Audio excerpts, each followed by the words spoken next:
നിലയ്ക്കാത്ത വെടിയുച്ചകളോ എന്നാണ് ചോദ്യം. വെടിയുച്ചകൾ മാത്രമല്ല, ട്രംപിൻ്റെ നെഞ്ചിൽ നിലയ്ക്കാത്ത ചങ്കിടിപ്പുകളുമുണ്ട് എന്നുള്ളതാണ് നമ്മൾ മനസ്സിലാക്കുന്നത്. 52 ദിവസം കഴിയുമ്പോൾ ഈ ബക്കറ്റിൻ്റെയും കലത്തിൻ്റെയും ഒക്കെ ഈ ചെറിയ വാവട്ടത്തിലൂടെ കഴുത്തിട്ടിട്ട് കുടുങ്ങിപ്പോകുന്ന പട്ടികളെക്കുറിച്ച് കേട്ടിട്ടുണ്ട്.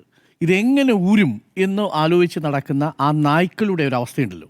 അതേപോലെ പഞ്ചതന്ത്രം കഥയിൽ പറയുന്ന മരപ്പണിക്കാരൻ്റെ പലകയുടെ ഇടയിൽ വാല് കുടുങ്ങിപ്പോയ കുരങ്ങൻ്റെ അവസ്ഥ. ഇതാണ് യഥാർത്ഥത്തിൽ ഇപ്പോൾ ട്രംപിനുള്ളത്. എന്താ ഇത് പറയാൻ കാരണമെന്നല്ലേ, ഈ 2026 നവംബർ മാസം അമേരിക്കയിൽ ഒരു തെരഞ്ഞെടുപ്പ് നടക്കാൻ പോവുക. ഏത് തെരഞ്ഞെടുപ്പാണ്? ഹൗസ് ഓഫ് റെപ്രസെൻറ്റേറ്റീവ്സിലേക്കുള്ള മുഴുവൻ അംഗങ്ങളെയും സെനറ്റിലേക്കുള്ള 33 അംഗങ്ങളെയും തിരഞ്ഞെടുക്കാൻ പോകുന്ന തിരഞ്ഞെടുപ്പാണ്. ഇടക്കാല തിരഞ്ഞെടുപ്പാണ്. ആ ഇടക്കാല തിരഞ്ഞെടുപ്പ് ഡൊണാൾഡ് ട്രംപിനെ സംബന്ധിച്ച് വളരെ വളരെ പ്രധാനപ്പെട്ടതാണ്. ഏറ്റവും ഒടുവിൽ വരുന്ന വിവരം എന്താണെന്നറിയാമോ? അമേരിക്കയിൽ 3.3% ഇൻഫ്ലേഷൻ ഉയർന്നിരിക്കുന്നു. അവിടെ സാധനങ്ങൾക്ക് വിലക്കയറ്റമാണ്. സാധാരണ ട്രക്ക് ഡ്രൈവർമാർ അവിടെ പറയുന്ന വാചകം ഇന്ന് വിവിധ മാധ്യമങ്ങൾ റിപ്പോർട്ട് ചെയ്യുന്നുണ്ട്. ഞങ്ങൾ 4 ക്യാൻ വെള്ളമാണ് ഉപയോഗിച്ചിരുന്നത്, ഇപ്പോൾ ഞങ്ങളത് കുറച്ചു, 2 ക്യാൻ വെള്ളമാക്കി മാറ്റി. നമ്മൾ കരുതുന്നത് എന്താ, നമ്മുടെ വീട്ടിലെ അടുക്കളയിൽ മാത്രമാണ് ഇറാൻ യുദ്ധം മൂലം ഗ്യാസ് ഇല്ലാത്തത് എന്നാണ്. പക്ഷെ അമേരിക്കയിൽ ഊർജ്ജ സാധനങ്ങൾക്ക് വില കൂടുന്നു.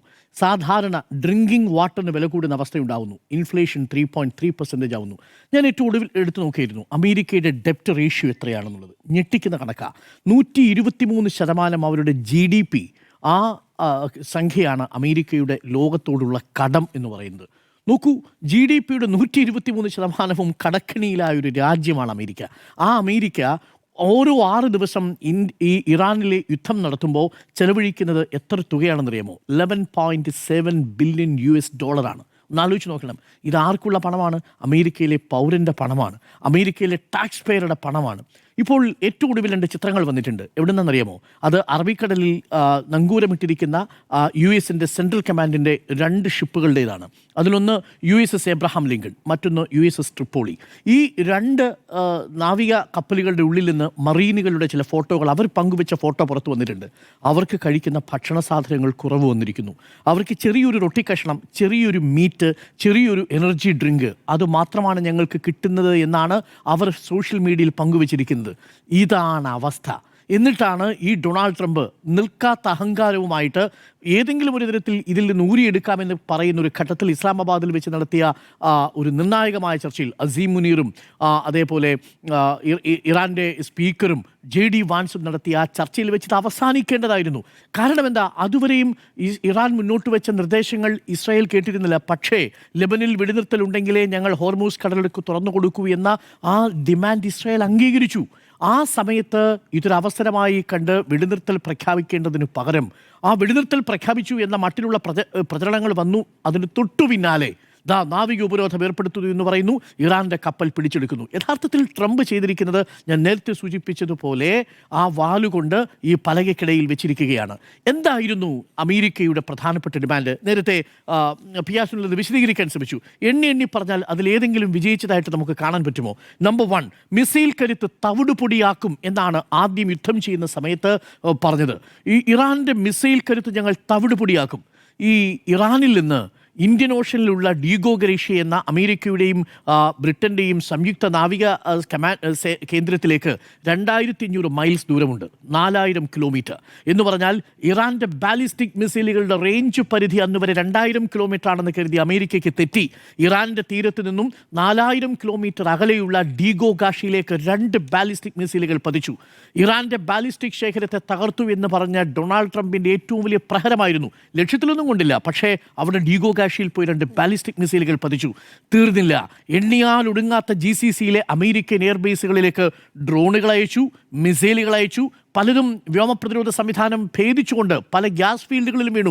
സൗദിയിൽ വീണത് നമ്മൾ കണ്ടു, കുവൈറ്റിലെ എയർപോർട്ടിൽ വീണത് നമ്മൾ കണ്ടു, ബഹ്റിനിലെ കെട്ടിടങ്ങളിൽ വീണത് നമ്മൾ കണ്ടു. ഇതെല്ലാം US ബേസുകളിൽ കേന്ദ്രമാക്കിക്കൊണ്ട് നടത്തിയ മിസൈൽ ആക്രമണമാണ്. അപ്പോൾ മിസൈൽ തവിടുപൊടിയാക്കിയോ? ഇല്ല. രണ്ടാമത്തത്, ഇറാൻ്റെ നാവിക കരുത്ത് ഉപരോധിക്കും, അത് പൂർണ്ണമായിട്ടും ഞങ്ങൾ ഉന്മൂലനം ചെയ്യുമെന്നാണ് പറഞ്ഞത്. എന്നാൽ കൗതുകകരമായ കാര്യം എന്ന് പറയും, ഇറാൻ അവരുടെ നാവിക കരുത്തൊന്നും ഇതുവരെ ഉപയോഗിച്ചിട്ടില്ല. ആകെ ഉപയോഗിച്ചിരിക്കുന്നത് IRGSൻ്റെ സ്പീഡ് ബോട്ടുകൾ. ബോട്ടുകളിൽ അവർ കരയിൽ നിന്ന് വളരെ പെട്ടെന്ന് ഏകദേശം 10-11 കിലോമീറ്റർ മാത്രം വീതിയുള്ള ഹോർമൂസ് കടലിടുക്കിലൂടെ കടന്നു പോകുന്ന കപ്പലുകളുടെ അടുത്തേക്ക് വരും. ഒന്ന് റൗണ്ട് അടിക്കും, തിരിച്ചു പോകും. അമേരിക്കയുടെ ഏതെങ്കിലും സൈനിക കപ്പലുകൾ ആ ഭാഗത്തുണ്ടെങ്കിൽ ആ ഭാഗത്തേക്ക് ഗൺഷോട്ട് പായിക്കും. ഇത്രയേ ഇറാൻ ഇതുവരെ ചെയ്തിട്ടുള്ളൂ. വലിയ രീതിയിലുള്ള നാവിക പോരാട്ടത്തിന് തുടങ്ങിയിട്ടില്ല. ഇറാന്റെ ആ കോസ്റ്റൽ ലൈനിന്റെ തൊട്ടടുത്ത് പോലും പോകാൻ അമേരിക്കയ്ക്ക് കഴിഞ്ഞിട്ടില്ല എന്നുള്ളതാണ്. അപ്പോൾ ഇറാന്റെ നാവികസേനയെ അവർക്കൊന്നും ചെയ്യാൻ കഴിഞ്ഞിട്ടില്ല. ഇറാന്റെ കരസേനയെ തൊടാനേ പറ്റിയിട്ടില്ല എന്നുള്ളതാണ്. ലെബനനിലാണ് പിന്നെ ആക്രമണം നടത്തിക്കൊണ്ടിരിക്കുന്നത് ഇസ്രായേൽ. അപ്പോൾ രണ്ട് ശ്രമങ്ങളും ഇല്ല. ഹിസ്ബുള്ള, അതേപോലെ ഹൂത്തികൾ, ഇവയെ ഞങ്ങൾ പ്രോക്സി, അതാണ് നേരത്തെ പറഞ്ഞ നിഴൽ സേനകളെ ഞങ്ങൾ അവസാനിപ്പിക്കും. യമനിലെ ഹൂത്തികളെയും ലെബനിലെ ഹിസ്ബുള്ളയും അവസാനിപ്പിക്കും എന്ന് പറഞ്ഞു. ലെബനിൽ വലിയ രീതിയിലുള്ള അറ്റാക്ക് ഇസ്രായേൽ നടത്തുന്നുണ്ട്. പക്ഷേ അതിപ്പോൾ നിർത്തിവെക്കേണ്ടി വരുന്ന സാഹചര്യം ഉണ്ടാകുന്നു. നോക്കൂ, അത് ഇറാന്റെ വലിയ സ്ട്രാറ്റജിക് വിജയമാണെന്നേ. ഇന്നേ വരെ ഇറാൻ പറഞ്ഞ ഒരു ഉപാധിയും ഇസ്രായേൽ അംഗീകരിച്ചിട്ടില്ല. ഇസ്രായേൽ പറയുന്നത് ഞങ്ങൾ ഈ ഡിമാൻഡിലില്ല, ഞങ്ങൾ ഈ കരാറില്ല എന്നാണ് പറഞ്ഞത്. പക്ഷേ ഇപ്പോൾ ഇത് ആദ്യമായി ഈ ഇസ്രായേലിന് അത് അംഗീകരിക്കേണ്ടി വരുന്ന സാഹചര്യം ഉണ്ടാകുന്നു. അഞ്ചാമത്തേത് എന്താ? ഭരണകൂടത്തെ ഞങ്ങൾ അട്ടിമറിച്ച് ഷാ ഭരണകൂടത്തെ അവിടെ തിരിച്ചു കൊണ്ടുവരും എന്നുള്ളതാണല്ലോ പറഞ്ഞത്. ഇപ്പോൾ എന്താ അവിടെ സംഭവിക്കുന്നത്? ഇപ്പോൾ അമേരിക്കയുടെ ഇന്റലിജൻസ് റിപ്പോർട്ട് അമേരിക്കയ്ക്ക് കിട്ടിയിട്ടുണ്ട്. എന്താണെന്നറിയാമോ? ഗാർഡിയൻ പത്രം റിപ്പോർട്ട് ചെയ്തിട്ടുണ്ട്. ഇപ്പോഴുള്ള മൊജ്തബ ഖമനേയിയുടെ ഗവൺമെൻറ്റാണ് കൂടുതൽ ഡെഡ്ലിയസ്റ്റ് എന്നാണ് പറഞ്ഞിരിക്കുന്നത്. അയത്തുള്ള അലി ഖമൈനിയുടെ, അവരുടെ പ്രതിരോധ മേധാവിയായ അലി ഷംഖാനിയുടെ, അതേപോലെ അലി ലാരിജാനിയുടെ ഒക്കെ മരണത്തിനു ശേഷം വന്ന രണ്ടാമത്തെ നിര, ഈ മുജിതബയുടെ നേതൃത്വത്തിലുള്ള രണ്ടാമത്തെ നിരയാണ് ഏറ്റവും അപകടകരം എന്നാണ് പറഞ്ഞിരിക്കുന്നത്. അപ്പോൾ അയത്തുള്ള അലി ഖമൈനിയാണ് ഇപ്പോൾ നല്ലതെന്ന് ഡൊണാൾഡ് ട്രംപിന് തോന്നുന്നുണ്ടാവും. അതിനേക്കാൾ വളരെ സ്ട്രാറ്റജിക്കലായിട്ടുള്ള അറ്റാക്കുകളാണ് ഇറാൻ നടത്തുന്നത്. അപ്പോൾ ലക്ഷ്യം 5 പ്രധാനപ്പെട്ട ലക്ഷ്യങ്ങളും അമേരിക്കയ്ക്ക് പാളിയിരിക്കുന്നു എന്നുള്ളതാണ്. ഇനി ഇത് അവസാനിപ്പിക്കുക എന്നുള്ളതാണ്. അതിൻ്റെ കൂടെയാണ് പ്രധാനപ്പെട്ട ലക്ഷ്യമായി പറഞ്ഞത് ആണവ നിരായുധീകരണം വേണം. ഇറാൻ പറയുന്നു ഞങ്ങൾ സമാധാനത്തിന് വേണ്ടിയിട്ട് യുറേനിയ സമ്പുഷ്ടീകരണം നിർത്തില്ല. നേരിട്ട് പറയുകയാണെന്നേ, അങ്ങനൊരു ചർച്ചയേ ഇല്ല എന്നുള്ളതാണ്. അതിനുശേഷമാണ്, കാരണം നിങ്ങൾ സ്വമേധയായി കരാറിൽ നിന്ന് ഇറങ്ങിപ്പോയതാണ് അമേരിക്ക. അതുകൊണ്ട് ഇറാൻ ആ ആർഗ്യുമെൻറ്റിലും വീഴുന്നില്ല എന്നുള്ളതാണ്. അപ്പോൾ അടിമുടി ഇതിൽ പരാജയപ്പെട്ട് നിൽക്കുകയാണ്.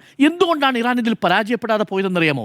3 കാര്യങ്ങളാണ്. നമ്പർ 1, ആ രാജ്യത്തിൻ്റെ ദേശീയ ഐക്യത്തെ, വെനിസ്വേലയിൽ മഡൂറോയെ കൊണ്ടുപോകുന്ന സമയത്ത് ഡൊണാൾഡ് ട്രംപ് കരുതിയതുപോലെ വളരെ പെട്ടെന്ന് 4 ദിവസം കൊണ്ട് ഇറാനിലെ ദേശീയതയ്ക്ക് വലിയ വിള്ളലുണ്ടാക്കാൻ കഴിയുമെന്നും അവിടെയുള്ള സാമ്പത്തിക ഉപരോധത്തിൻ്റെ അടിസ്ഥാനത്തിലുള്ള ദാരിദ്ര്യം മുതലെടുത്തുകൊണ്ട് ഇറാൻ്റെ ഭരണകൂടത്തിനെതിരെ തിരിയാമെന്നും കരുതി. പക്ഷേ അയത്തുള്ള അലി ഖമൈനി കൊല്ലപ്പെട്ടപ്പോൾ അതുവരെ ഭിന്നിച്ചു നിന്നവരും തെരുവിലിറങ്ങിയ മനുഷ്യരും ഒരുമിച്ചൊരു വലിയ ദേശീയ ഐക്യമായിട്ട് മാറി. മുജിതബയുടെ നേതൃത്വത്തിൽ വലിയ പട്ടിണി ആ രാജ്യത്ത്. പക്ഷേ രാജ്യത്തെ ജനങ്ങൾക്ക് ഒരാത്മാഭിമാനം ദേശീയതയും ഉണ്ടായിരുന്നു. അവർ ഒരുമിച്ച് നിൽക്കുന്നത് കണ്ടു.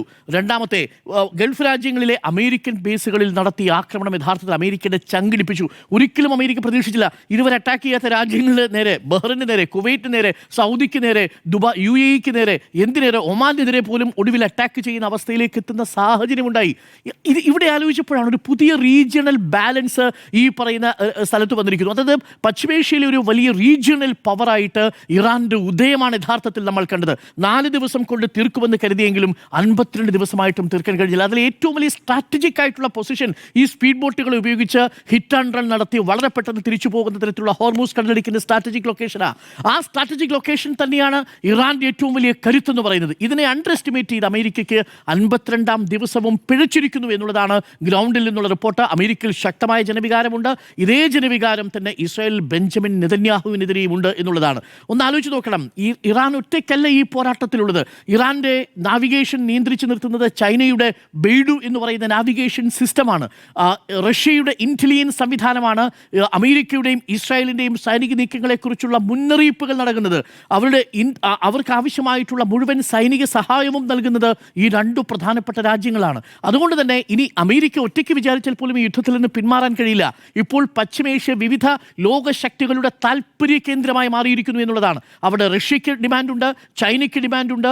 സ്വാഭാവികമായും അമേരിക്കയ്ക്കും ഇസ്രായേലിനും ഇന്ത്യ അടക്കമുള്ള രാജ്യങ്ങൾക്കും GCC രാജ്യങ്ങൾക്കും ഡിമാൻഡുള്ളൊരു പ്രദേശമായിട്ട് മാറിയിരിക്കുന്നു എന്നുള്ളതാണ്. ഒരിക്കൽ കൂടി പറയുന്നു, ഈ ഡൊണാൾഡ് ട്രംപിൻ്റെ ചങ്കിടിപ്പ് നമുക്ക് അത് ചെവിയോർത്ത് വെച്ചാൽ കേൾക്കാൻ പറ്റും. അതുകൊണ്ടാണ് പലതവണ മാറി മാറി പറയുന്നത്. JD വാൻസിനെ കൊണ്ട് വീണ്ടും ഇസ്ലാമാബാദിലെ അടുത്ത ചർച്ചയ്ക്ക്, എവിടെയൊക്കെ ചർച്ച നടന്നു? മസ്കറ്റിൽ ചർച്ച നടന്നു, പരാജയപ്പെട്ടു. ഒമാനിൽ ചർച്ച നടന്നു, പരാജയപ്പെട്ടു.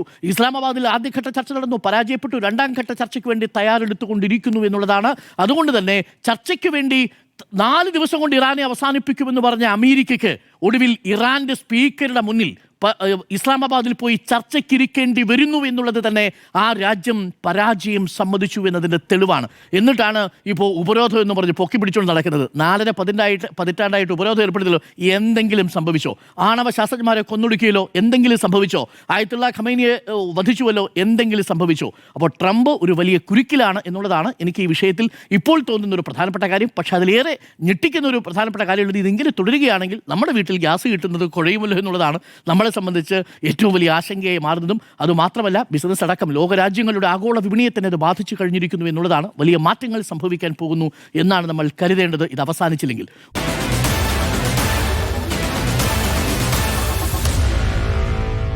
Meet the editors.